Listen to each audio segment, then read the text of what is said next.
today's prompt is expository, and it says read, think, write. When you see read, think, write, you can even draw Elmer the expository earthworm, which just means that you're gonna connect all your ideas together. It says read the information in the box below. Some people enjoy caring for animals as pets. Pets can add a lot of fun to your life. Think about an animal or a pet that you have cared for.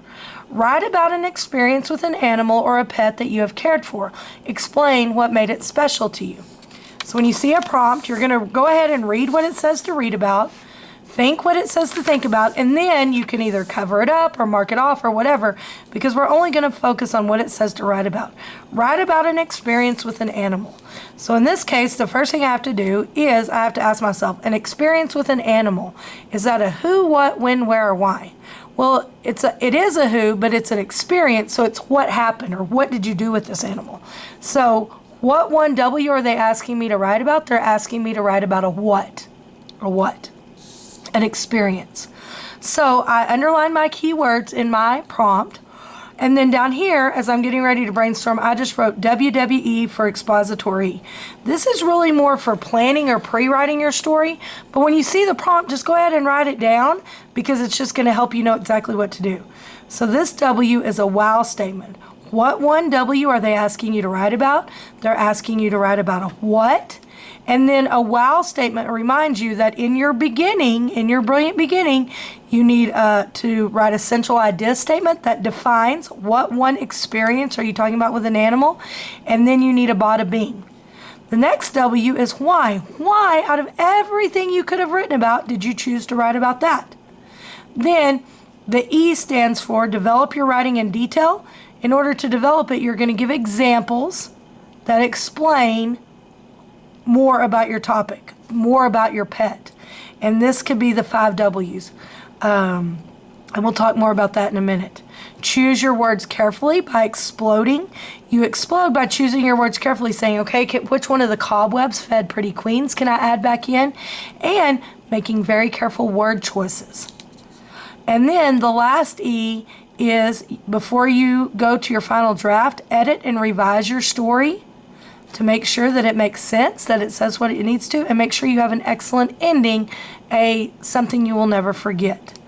So the first step in the writing process is to brainstorm. So down here, I just brainstormed all different kinds of pets that I've dealt with or that I had an experience with. Dogs, birds, hamsters, snakes, rabbits, horses, cats, rats. I know Mrs. Terabessi, when y'all were in kindergarten, had rats in her class, and Paisley and I were able to take care of the rats.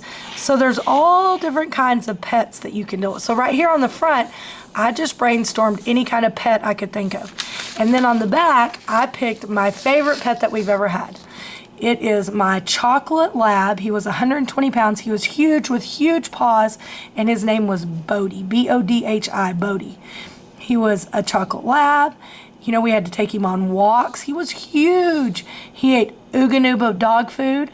He was very picky about his food, and as he got older, we mixed warm water in it to kind of make it gravy because he was spoiled rotten. We had to make sure that he had fresh water and food every day. We always laughed that he was Hank the cow dog, and that he was head of ranch security because he would walk around the house and check all the doors throughout the night, always very serious. And he never hurt anybody, but I know that if anyone ever tried to break in, that he would have defended his family. He loved to be petted. He loved for us to pet him and love on him, scratching behind the ears and on the back and play with him. He was our lookout dog. He would crawl on top of the jungle gym in the backyard and look over into everybody's backyard to make sure everybody was okay. He loved to fetch, and we would play fetch with him with a tennis racket and a tennis ball. He was a watchdog. He loved to play. So some of those are repeats. But all I did when I brainstormed, it just took me a couple of minutes, and I just brainstormed anything and everything that I could think of that had to do with the pet, and more specifically the pet I'm going to write about.